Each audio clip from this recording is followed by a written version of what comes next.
గోపాల్ గణేష్ శ్రేయాన్ కుమార్తెకు 1924లో ఒక వరునితో వివాహం నిశ్చయమైంది. తాంబూలాలు పుచ్చుకున్నారు కూడా. అయితే వివాహం వరుని చదువు పూర్తయిన తర్వాత అని అనుకున్నారు. చదువు పూర్తయింది. వరుని తండ్రికి ఆశ పుట్టింది. కట్నం తెచ్చే సంబంధం కోసం అతను వెతుకుతున్నాడని గోపాల్ శ్రేయానికి తెలిసింది. సాయిబాబాను ప్రార్థించటం కన్నా ఆయన ఏమీ చేయలేకపోయాడు.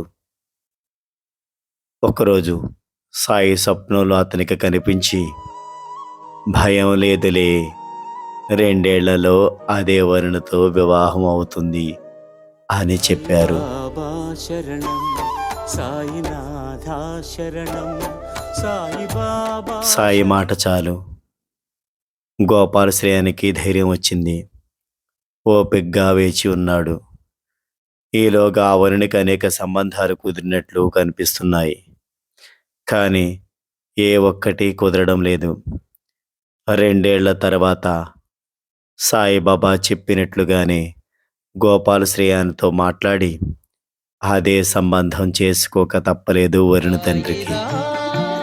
శ్రీ సాయిరా సాయిరా బాబా సాయిరా సాయిరా శ్రీ సాయిరా. సత్పురుషులను విశ్వసించడమే భక్తుల కర్తవ్యం.